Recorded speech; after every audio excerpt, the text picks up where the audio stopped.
Okay, thank you all for joining this session with the Institute of General Practice Management, and we're going to talk about veterans-friendly general practice, and we're delighted to have two real experts with us today. But before I introduce them, just to remind you who else we've got on the call. Robin can't be with us, she's hoping to be with us at about 12:30. But we've got Nicola, who I think is waiting for a call, so is just going to wave at us rather than speak. Yeah, there's Nicola. And Joe, you're free, aren't you? You can say hello. Hi, lovely to meet you all. Thank you so much for spending the time to listen to this. It's such an important subject, so thank you. Nice to see you all. Thanks, Joe. So we've got Darren with us. Darren, do you want to introduce yourself? Yeah, hi everybody. I'm Darren Davis. As you can see from the screen, I was a company sergeant major in the Royal Military Police. I retired in December 2012 and I joined as a young boy in March 1989. Served in the usual places, the UK, Germany, Northern Ireland, and I've done a few sunny places, good and bad, for my sins. Oh, thank you. And I think it's really important for us as practice managers that are kind of leading these services, that we make sure that we do listen to people that are trying to access our services. So thank you, and I know you'll be honest with us today as well about your experiences. So thank you for that. And then I'm told that I don't need to say Brigadier Dr. Retired Robin Simpson, that Robin is just okay. Okay, listen, thanks very much. So I'm Robin Simpson. I'm an NHS GP now. I'm in practice on a Thursday and a Friday in a place called Hampton in Arden, just outside Birmingham. On my 60th birthday 2 years ago, I left the army after 35 years. Very much a military GP, exactly the same as Darren. I've served all over the world, including more recently in Afghanistan, which was pretty tough. I'm now running a program evaluating practices in England as veterans friendly. And it's a real pleasure to talk to this audience and share my experiences. So I hope that's okay, Kay.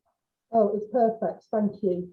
So what we want to do is understand a little bit more about, you know, why the RCGP does this veterans friendly program. Robin, do you want to tell us a little bit about why it was set up? Certainly. So in 2011, I think, oh no, that's a long time ago, but Darren will get this. I was volunteered by the army to go to a conference, and it was a British Legion conference. And at the conference, I came across there were 11 patients, all who had PTSD from the Falkland Islands. And when they discovered I was a GP, they gave me a really, really hard time. They all blamed the GP for significant delays in recognizing that they had PTSD. The GPs didn't know what PTSD was, and there actually wasn't any treatments anyway. But it really left a mark on me, and I'm very proud to be a GP. And it was the first time in career that I had 11 patients all giving me a hard time. But it made me realize that GPs didn't know very much about the care of veterans. And as a result of that, I've done a few things. One of them, all GP trainees now, veterans health is included in the curriculum. But in 2017, we set up a program accrediting practices as military, as veterans friendly. And that program became national 3 years ago. So it's about making GPs more aware that there are 2.4 million veterans, not too dissimilar to the number of diabetics. They probably know who their diabetics are, but do they know who their veterans are?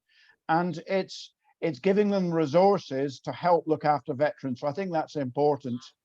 Practices are completely maxed out at the moment. It's survival. Why on earth would they take something else on? But by being accredited, we'll give you the tools and the resources that will help you access things like Op Courage, which is the NHS bit of mental health programs. So giving you the resources to help look after your patients who might be veterans. We have 1450 practice accredited. That's 20%. So that's good news. One in five. The bad news is that 4 and 5 aren't accredited. And we really do think accreditation makes a difference. Makes a difference for patients, makes a difference for practice. It's a great team building activity for the practice. So we really would like to sell the program to you. And it's about asking that question. have you ever served in the military? Half of veterans are over the age of 70, half are under the age of 70. When you see a 40-year-old man, you probably don't think about asking, he's drinking too much, he's got headaches, asking that question, did you ever serve in the military? Because it's pretty likely he had, and maybe what he did in Afghanistan is having an effect now. So I probably have spoken for a bit more than you asked me to, but I'm trying to be here to get you to ask that question, whether you're a practice manager, whether you're a receptionist, whether you're a GP. Do you have you ever served in the military? Register the patient as a veteran, put it on the problem page, because it really could be a light bulb moment to explain why the veteran is presenting in the way that he does. That's really interesting that you say put it on the problem page, because that is where, certainly in EMIS, I don't know what it's called in System 1, but that's certainly the place that we would look for that information. And finding out if someone is a veteran is as simple as having it as a question on the registration form, isn't it? So it is on the NHS England registration form already. It is there. So as for you as practice managers, it's about capturing that data, not just having it on a piece of paper and transferring it into the records. By definition, anyone that's over the age of 83 will have done national service. So perhaps using opportunities like when you're sending out texts, or perhaps in the lead up to 11th of November, if you're communicating with patients, adding a line in that text that you're sending to every patient, please tell the receptionist if you're a veteran, because there are resources like hearing aid access that, as a veteran, you're not under the covenant. I'm choosing my words very carefully. As a veteran, you're not to be disadvantaged. Now, as a practice, you don't know whether your veterans are being disadvantaged because you don't know who your veterans are. So top of the list is identify your veterans. And for those, my wife would kill me if I didn't include the word family. So behind every veteran, there's a wife and a family. And I've talked about mainly men as veterans. That is true, but there are an increasing number of women veterans as well. Yeah.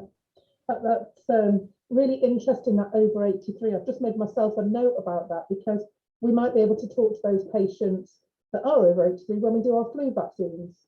So that's a group of patients that we know we're going to see this year, regardless of whether they've got long-term conditions or anything else. I am sure they'll be here with their sleeves rolled up for their flu jab, so we could have a conversation then and capture some of that information. Okay, can I just say something? I haven't been monitoring the chat, but we've moved to SNOMED, which is an incredibly boring topic. But all you need to remember is just type in the word military veteran and it will be picked up as a code. So all you need to remember is the word is military veteran, and that'll be picked up by the appropriate SNOMED code. Please don't ask me to give me a lecture on SNOMED codes. No, we might be able to do that as practice managers, but GPs never need to understand SNOMED. Just need to write down military veteran and it'll be picked up. Yeah, fabulous. And you're right that we think of veterans, as older people, but increasingly we are seeing those younger people coming in with a variety of problems. So, Darren, can you give us? So we're calling you our expert by experience, and we wish you weren't, but you will have accessed primary care over the years. How has it been for you? Have there been any issues as a veteran? Yeah, as I say, I did sort of just short of 24 years. And like I feel personally, a lot of veterans, when you leave, you do feel more the army than the other two services, which tend to look after you a little bit better. That's the general consensus in the tri-services. You are kind of just set out on your way. When I first left, I was quite lucky. I was allowed to remain behind the wire on camp in a room in the mess until I sorted out some accommodation, which I think is very good. But then that kicks into how now do I set up, going to a practice and getting a doctor and getting the medical facilities. They don't just hand you all your medical records and you carry them out in a big envelope. It's you give us the address, the name of your doctor, and then we'll send them on. Now, me personally, it took just shy of 9.5 months for my practice to receive my medical documents. Luckily, I was quite healthy. I finished my training time as the Sergeant Major at my training centre. So foolishly, I was still going out doing a lot of the physical things with the 18 and 19-year-old kids. that we had, so I was quite fit, but I did have one sort of semi-foot injury, which it did kind of go on a little bit longer than it should have done, purely because of the problems that I had. And the other thing I found, obviously, I spent quite a lot of time in the military. I was actually quoted as being transient in nature, because my last half a dozen addresses that I had, I won't go into the massive detail, but I was in the Royal Military Police, which is a corps, which is a lot smaller than a regiment. Our normal postings were 3, maybe 4 years if you got an extension. So over my history of, say, my previous 12 years, I had 4 or 5 different addresses. And as you know, I had the same problem trying to find a mortgage and everything else and credit. The minute you put down, you know, my last address, oh, we need another address. And then they start looking at these things. And no matter how many times you say to people, I'm not transient, I'm not running away from an ex-wife, I'm not running away from debt. Every 3 to 4 years, the government say, you're now going to leave that nice little place in UK, in Wiltshire, and you're going to go over to Northern Ireland and have, you know, horrible things thrown at you for a while. And that was it. And I still find this now with a lot of colleagues that I speak to on social media. And the thing about being a veteran, once you speak to somebody and you get that information that they are a veteran, you know, you will not get them out of your office for 35 minutes, because as we used to say in the military, it's pull up a sandbag, swing the lamp and tell lots of stories, because veterans love to tell stories. But a lot of veterans will not sort of go in first of all and go, I am a veteran, because we don't see it as kind of a God-given right that we are given special treatment. You know, it's kind of trained out of us. You know, if you've got a leg injury, you suck it up and you crack on, as they say, you know, and that's kind of the sort of the ethos that we all have when we came out. I'd just like to pick up one point on the veterans thing about the ages. When I left the training centre, it was official that a veteran was anybody who'd served a day or more. So you can have a 17, 18-year-old recruit who, you know, they join whatever they join in the military, and after 2 weeks of having the big, horrible, hairy sergeant major shouting at them and telling them the shirt's not ironed, they sign off and they're out within 2 to 3 months. So they've technically done 2 to 3 months in the military. They are still classed as a veteran. They've still had a regimental number. They've still carried an ID card. So even though, like you say, we could be looking at a middle-aged man who drinks a lot, you could also look at an 18-year-old who you think he's got problems with his mother and father. Actually, he's a veteran and he's got problems even just from his short time in a training centre somewhere. And all you have to do is watch the news, you know, and there are lots of training centres that, shall we say, have fallen short of looking after these younger people in the correct manner. So when you go in as that boy, you've had, in my mind, and please correct me if I'm wrong, both of you, that you've kind of had stuff done to you and for you. And suddenly at 18 or at 45, you're out and suddenly you've got to find a doctor, you've got to find someone to live, and it's all new. Is that right? Is my perception right? Yeah, no, that's perfectly right, that, Kay, because as I say, I did 2 stints in my training centre, and you do get indoctrinated very quick. You know, if you're an 18-year-old, you're told the time to get up, the clothes you're going to wear, where you're going to be, what you're going to be doing, when you're going to eat, when you're going to finish work. And then even on, you know, on the evening time, it could be, and tonight you will be revising whatever you need to revise. And then, as I say, after, you know, it doesn't really matter how long you do. Like I say, I did nearly 24 years. And when I left, it is a shock to the system. You know, you are indoctrinated. No matter what people say, you can't help but not be indoctrinated, because you are told everything that you are going to be doing for 24 hours, 7 days a week. And especially if you go abroad on an operation, you know, you have no downtime. You are just told what to do all the time. So things like accessing our services online and, you know, registering on our website and all that kind of stuff. I don't want to diss, you know, your computer skills, your IT skills, but if you've been working in a different field, I don't know, in the military police or in engineering, are those things more difficult? Are we putting up barriers for people to get those services? Yeah. Again, you know, if you have the entrance test, and depending on what sort of result you get on the entrance test, is which part of the military you are aimed at, shall we say. You know, and as I say, I worked at the training centre. Some of the guys, we brought in a firm to check their numeracy and literacy skills. And at the time, the numeracy skill for the average intake was 12 years old. And the average literacy, believe it or not, for somebody serving in the military in 2010 was 7 years old. Wow. You know, and it's okay sort of saying to somebody who's maybe low on the educational scale, I want you to run up that hill and take that position. But when it comes to now, you have to just go and register at a doctor's. So filling in a form, even though to a lot of people is a little tick box writing a name and a date of birth, but to a lot of people, especially leaving the military, again, whatever age they are, that can be really daunting. And sort of the easier, you know, that yourselves could make that, even if the form is just an easier tick box, yes, no sort of thing, rather than having to write things in, that would just be a massive help to them.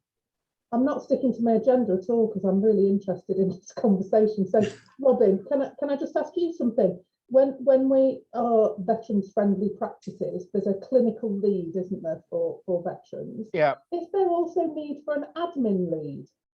So the program is funded by NHS England, and they asked us to have a clinical lead. The idea behind it is that the clinician is probably going to make the referrals.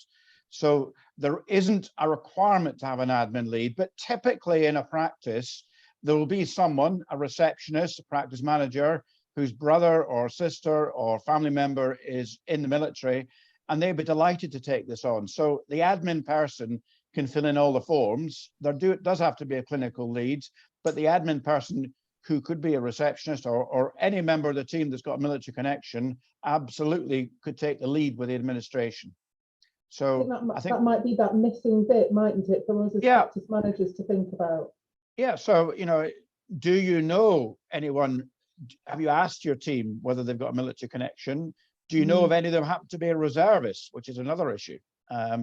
So, you know, the admin person behind will make a great difference.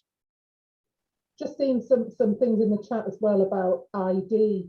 Both of you, Darren and Robin, when you come out, so you previously had your military ID card, and are you then struggling to find the right ID documents if a practice is saying you need ID to register? By the way, you don't need ID to register, but we know that some practices are insisting on that for online access. The issue that Darren alluded to was that when you're in the military, your military medical records are part of the military system, and when you leave, they get locked away in a box, and the only way the GP can get access to that is by writing a letter, and it takes many months. What's really frustrating is the military system is EMIS, which you might have heard of, and the NHS system is EMIS, but it's a different EMIS. So there's a real issue, which is an ongoing political, I mean, I think it will be resolved in due course, but the transfer of notes. I served 35 years, my medical history is pretty boring. My NHS GP doesn't see me very often, but at the moment there's a 35-year gap in my notes. Now, if I had a mental health problem like PTSD, for instance, or had received treatment from mental health colleagues, that would be in my notes, and patterns of behavior tend to repeat themselves. So, you know, I'm trying to paint a picture of the younger veteran who served a couple of times in Afghanistan. They joined the army to escape from something. You know, Darren talked about low literacy and low, but often people join the military to escape from, you know, a difficult family situation. And of course, when they leave the military, which is a family, they're going back to that situation that they were leaving. And then they'll try and register with a GP. So, you know, the mental health issues will be really subtle. They won't go in saying, I've got PTSD from a tour in Afghanistan. They'll say, I've got headaches, or I'm tired all the time, or my wife's left me, or I think I'm drinking too much. And then, as Darren said, if you discover they're a veteran, they won't stop talking. But it'll be very obvious when you do ask that question as to why they're presenting with the particular issue, and then you can start to address it. But there is an issue about the transfer of medical notes. I know that you're recording this, so I'll be very careful with my words. You are, of course, talking about 2 government departments. So my question back to Kay is, do government departments talk to each other? And the answer over medical notes when you're leaving the military is not very well yet. Okay. Just picking up on what you said about when they get together, they talk to each other and they don't stop. Just from my experience being a veterans-friendly practice, we knew that we'd got a couple of patients that were really struggling, and they were struggling in isolation because they didn't meet up, they didn't know each other, they were in different parts of the forces. We set up a kind of group consultation. It wasn't really, we just invited them all to have a coffee with us, and I was all prepared, had all my notes ready for this conversation, this consultation. I said nothing for about 2 hours, and I didn't understand a thing that they said, because they all talked about their time in Afghanistan and which thing they were on and where they were and which, they were all in the same place at the same time, didn't know each other, but all worked together on that same mission. I've gone all goosebumpy now thinking about it, because it was incredible to hear that once you just put them together. And what they said to me was, I went away as a boy and I've come back as a man, and the people that I left are still sat in the same seats that they were sat when I left at 17. They're still in that pub, they're still drinking pints on a Friday night, and I've been and I've done all this, but I've got no one to talk to. So just getting them together for that conversation was magical. And that's all thanks to the RCGP work. Okay, I think just to reassure you, I think there's a worry that you'll ask the veteran a question and you won't know. It's a bit like you learn the first line is something in French, and then of course there's a French comment, you don't know what they're talking about. But showing an interest will make a huge difference. If you show an interest in a veteran, they will never ever forget that. And when it comes to things like terminal care, just looking at the picture on the mantelpiece of a young soldier, what's that picture about? Oh, that's what I did in the Second World. They won't, it'll really help in their memories. So when it comes to things like treating dementia, going back in time and showing an interest in what they did can make a huge holistic difference. Yeah. Okay, I'm going to flick over to the slide. I can't remember what our questions were for us, but we might have answered them already. Oh yeah, practical stuff. How do we do it? How do we become veterans friendly? What is the paperwork kind of stuff? Okay, so a really good question. So you go online, RCGP Veterans Friendly, you come to the RCGP Veterans Friendly program, and it says join here, and then you'll go asked 18 questions. So the questions are about your practice. We do need to know your CQC rating, because that was another stipulation by NHS England, but it's a very simple process that will take you no more than 15 minutes. You then submit it. We will do a check on your CQC rating, and then you're accredited. Once you're accredited, we'll give you a package of information. Previously, we used to offer training. Now that's done online. There's a number of webinars to listen to, but it's about, we will give you the resources. We will tell you about Courage. The NHS mental health pathway for veterans for mental health is really fantastic. And if you are referred by Courage, you will be seen within 2 weeks. So I'm being a little bit careful here, because I think the NHS is struggling with mental health, but the NHS is really pushing forwards the care of veterans' health. So once you're accredited, you'll get that information. We will update our webinars as we go along, and we give you a newsletter every quarter. So it's about giving you the resources to look after veterans. I personally, if I was asked by a group of practices, I'd always be happy to give a talk. I think that Chester University recently accredited benefits from the patients.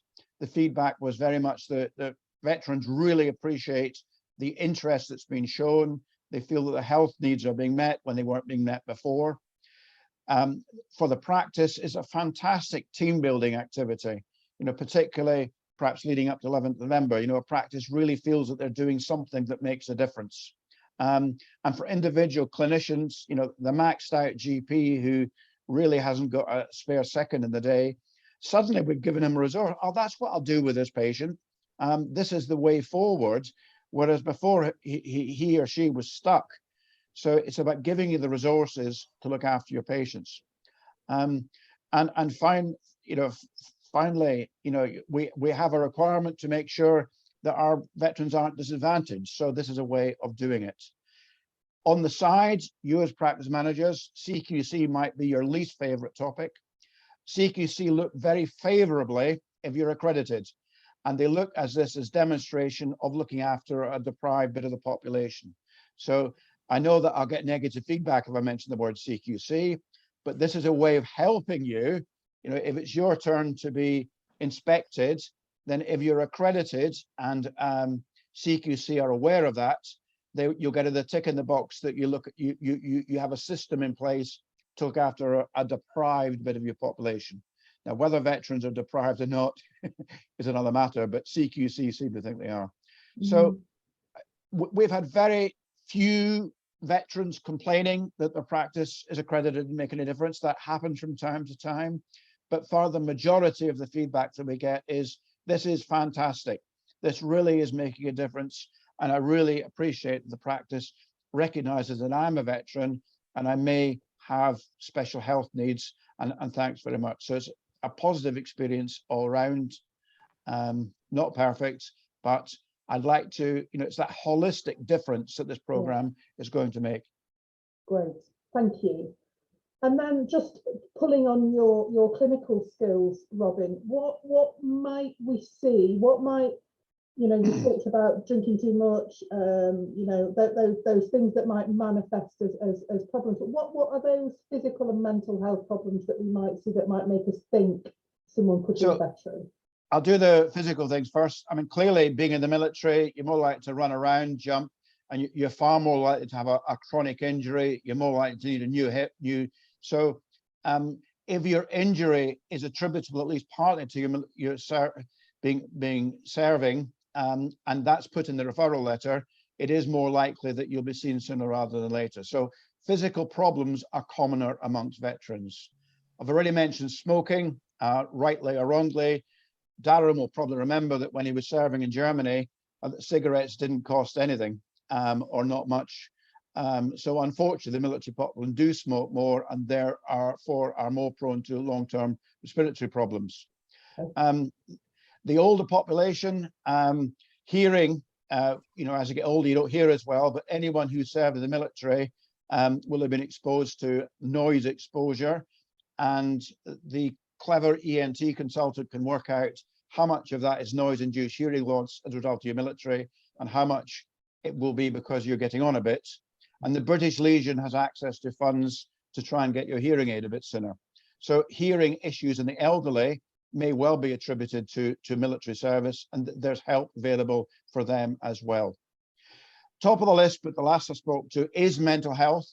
The sexy thing to talk about is PTSD, but the reality is veterans are more prone to anxiety and depression, and their coping strategies are largely based on alcohol. So all those issues are pertinent, but PTSD is a really, really difficult condition. Anyone that served recently in Afghanistan, it was pretty terrible, the things that we were seeing, and it's pretty likely that that's left its mark on you. And PTSD is commoner amongst veterans that served in Afghanistan. And as I said earlier on, Kay, the veteran won't come in and say, I've got PTSD. They'll come in with, very nebulous, vague symptoms, and you can smell the alcohol in the breath. And it's just asking that question, have you ever served in the military? So it's looking, I keep saying veterans are male, it's mainly male. Blokes are hopeless with mental health. They're, because of the stigma around mental health, as Darren's already described, you don't complain, you'd be seen as a wimp if you had a mental health problem while you serve. I think things have changed, things have got better, but it's still, the stigma is there. And there's a feeling that if you've got a mental health problem, you won't get promoted. And that carries on to being a veteran. So the way that blokes cope in hiding mental health is poor. And, that question, have you ever served in the military, may suddenly be a light bulb in recognizing that actually there is quite a serious mental health problem, and it may well be related to the time in the military. So physical problems, injuries more common, mental health problems, smoking and alcohol and anxiety, depression are commoner, and PTA is just sitting there as an issue that needs to be dealt with. Is there a difference between PTSD and combat PTSD, or is it all just the same thing? I think it's just all the same thing. I mean, combat includes the word war. I mean, if you go to Afghanistan for 6 months, this war is going on for 6 months. A slightly different answer. Darren mentioned a couple of times that he served in Northern Ireland, and I've served in Northern Ireland as well. Veterans will not talk about what they did in Northern Ireland because they're terrified that they're going to be prosecuted. So, you know, Darren might have a view on this, but, you know, mental health issues arising from having served in Northern Ireland are particularly poorly treated because the veterans very reluctant or want to talk about it. Very interested in Darren's views, and I'm not saying he's got a mental health problem from being in Northern Ireland, but you know, that particular time in Northern Ireland has left some real scars that we can't talk about. Yeah, I completely agree with you on that, Robin. I've got a couple of friends who were, shall we say, questioned by the government and other people, and they didn't want to say anything. And you're quite right. A lot of the Northern Ireland issues are, you know, it's put to bed, it happened, and that was the end of it. I could just pick up one little point from the Afghanistan sort of mental health side of it. Obviously, we're saying veterans, and everybody does sort of associate a veteran as being an old bearded guy like me now. As I say, my last tour was in our training depot. Average age of the recruits that we were dealing with was 18 to 19. And I would say, because we used to, obviously everything runs on facts and figures, and we had at one point 87% of all recruits of that age that were walking out of the door after their pass-off parade within 3 months of joining the unit, especially the military police, which is what I can sort of speak of because we're such a small corps, were sent to Afghanistan. And the majority of them have done at least 2, if not 3 tours, sometimes back-to-back tours. They'd come home, have 4 weeks leave and go straight back out. So again, if, you know, a younger person comes in, the first thing with it, asking that veteran question, I would say that is the most important thing, because if you've got a 25-year-old girl in front of you, you're not automatically going to go, she's already done 3 tours of Afghanistan. But you ask that question and that will open up a whole book of things for you, which should just be brilliant for everybody, I think. Gosh, it makes me feel quite emotional hearing that back-to-back tours. I don't know why, it's just got me then when you think about a 25-year-old having to go through that. Okay. What typically happens is you do well on your tour in Afghanistan, and then they promote you and you get posted to another unit, and the other unit's gone to Afghanistan. And we're always short. There's never enough people going around. And the moment the place you're likely to be sent to is Estonia, that's another matter. A good moment for me to remember to say thank you to you both for your service. So, you know, I can't imagine what you've seen or you've been through. Okay, thanks very much. Well, if this means that your team, your practice managers are going to be more aware of veterans, then that's what would make the biggest thanks that you could possibly give us. So thanks very much, Kay. Well, I can see that people in the chat are saying that the first thing they do after the session is going to go and register. So I think myself and Joe and Nicola and Robin, who are the directors of the IGPM, are all veterans friendly practices. And I think if we can just get one more after doing today, then you know, we start that ball rolling and we'll keep talking about it. So I think you've covered this question for me, Robin, about the training. You said there's regular webinars. Yeah, so we moved away from me traveling around giving lectures to being online, and the package of training is largely based on webinars. So there's a specific one on mental health. There's a specific one on women veterans that we haven't talked quite as much about. There's 9% of the military are females. So the number is low, but getting bigger. That transition period that Darren described earlier on, that leaving a family behind, transition is a difficult time, and it's an area we definitely could do better. So the resources are all available online, and hopefully they're helpful resources. We've had good feedback. Okay, and families as well. So do we ask the families, are you a member of a military family? How do we ask that question? So we don't ask that question. That's not required in registration, but it is, you know, all the things that Darren said about, you know, being posted. You know, my wife, we lived in 21 different houses in 35 years of marriage. Our kids went off to boarding school. So, you know, being the family of a veteran, a family of someone that served is really difficult. And the tours in Afghanistan, you may remember when the war in Afghanistan was terrible, there'd be a news flash, someone's died, there's been an incident in Afghanistan. And then what happens is the internet, the telephones are all turned off between here and the base in Camp Bastion. And for 24 hours, nobody knows who's died, but every military family assume it's their husband or their spouse.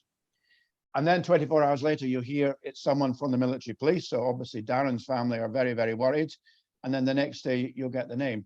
But that 3-day process, every military family is on knife edge all the time that their spouse is away. So, you know, very much, although we've concentrated on veterans, you know, being married to a veteran or having a brother or a sister or someone, you know, it's not just those that are actually serving. It has big knock-on effects for the family. And I don't know if Darren's got a family or not, but you know, being a military family is different. My kids went to 5 different schools before the age of 7, and if you ask them where they were brought up, you know, very simple question, they can only give you a 5-minute answer because they've got brought up in a number of different places. Yeah, so maybe that's something else we could consider to ask that question, because quite a lot of us have that purple registration form, GMS, whatever it's called, but we ask supplementary questions. We might have a well-being form that goes along with that. Yeah. So maybe we could ask that on those forms as well. And behind every veteran, there's a family.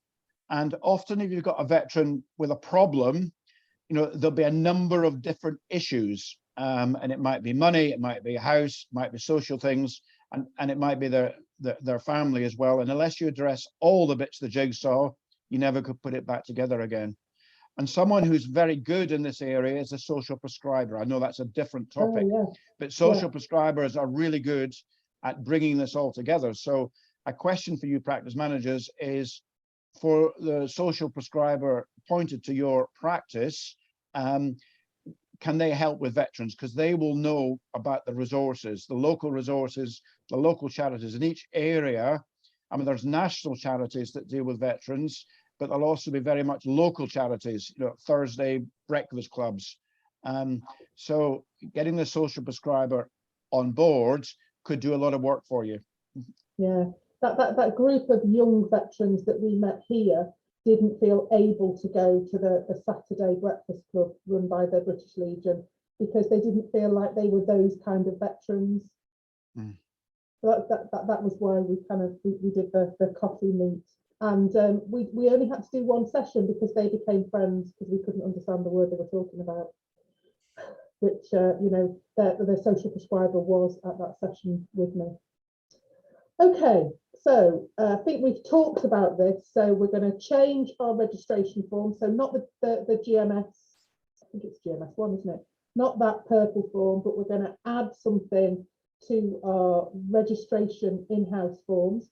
We're going to make sure that we don't request ID to register with a practice, because that just gets in the way for somebody who has, it might have taken a lot of effort for them to get to that practice to register. So we're not going to ask for ID at that point.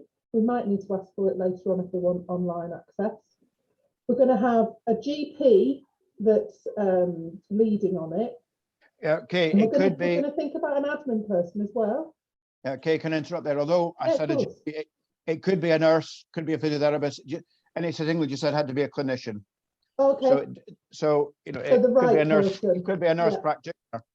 Yeah, so the right person is more important. If we've got somebody else in our wider team that has more experience or skills.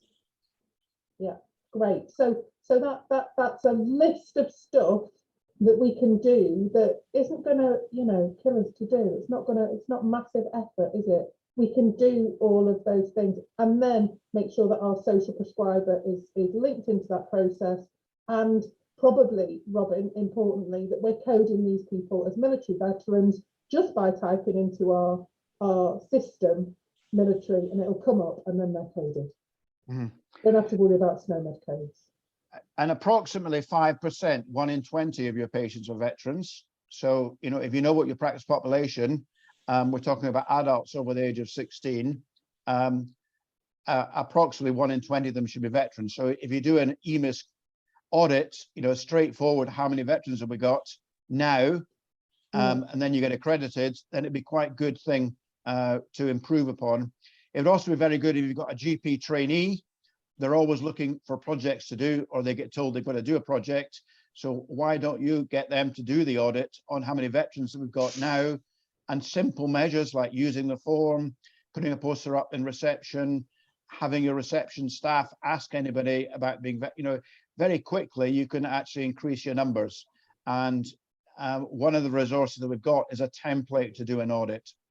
Okay, that's great. And that's on the RCGP Veterans website. It is, and it's great to get the trainee, because the trainee can do the work. Yeah.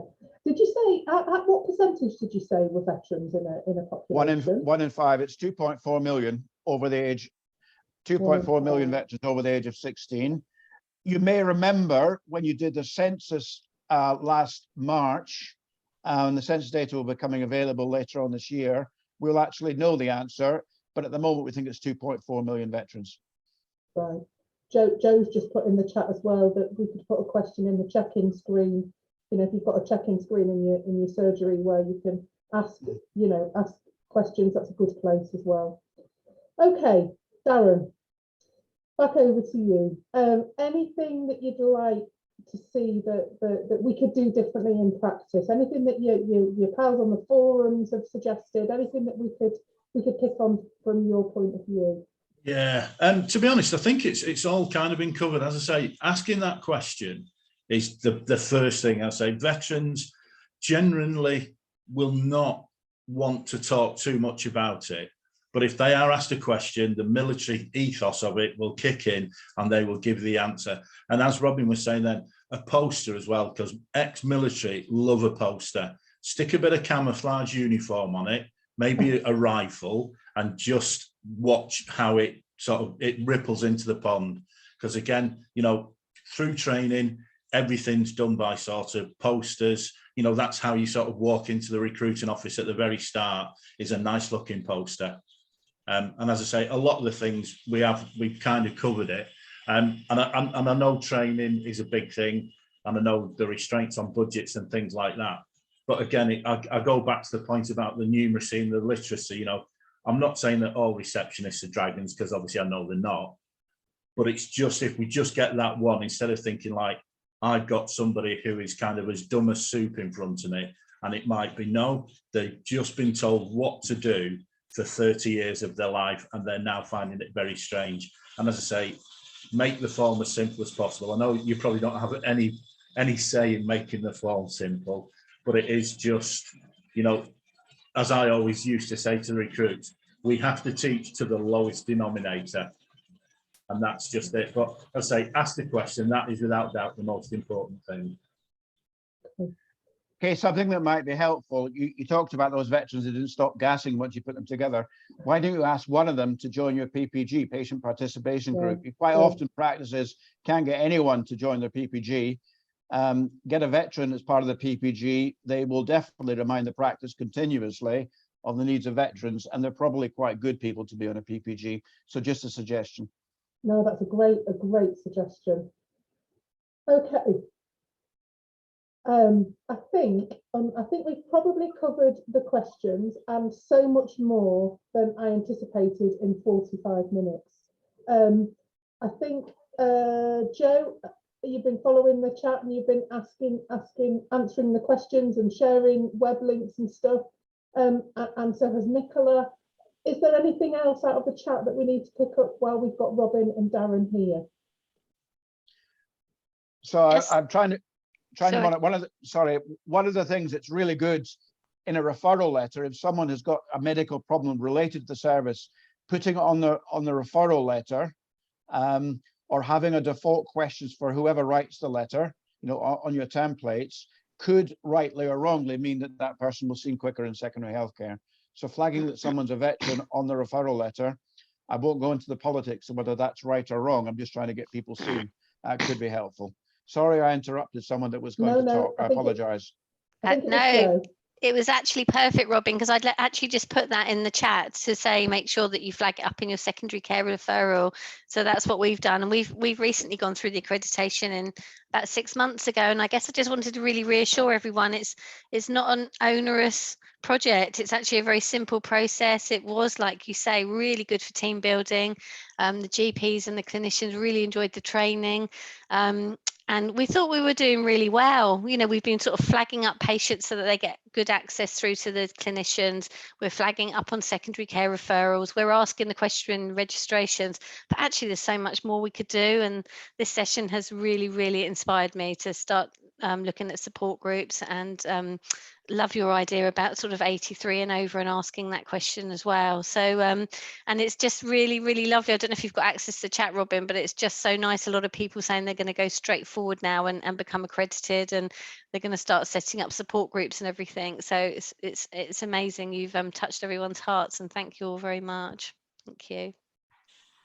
You've certainly touched mine today, and sorry for my emotional moment, but I think when you imagine that you know, there are people that we're not considering in this way, and it would be so easy for us to make a difference. I think what this recording will do is we can keep sharing it. You know, we know not lots of people could join today. Keep sharing it, keep up the campaign, and perhaps we can work on some of those posters and resources and things that Darren talked about with you, and carry on that relationship with the IGPM and yourself, Robin. So it's been a delight to spend the last, sorry, I've made it 50 minutes, not 45, because I can't shut up about this, but I've enjoyed every one of those minutes. So thank you so much for your time, and thank you for everybody that's been able to join us live today, and to those that couldn't, we hope you have the same reaction as we have.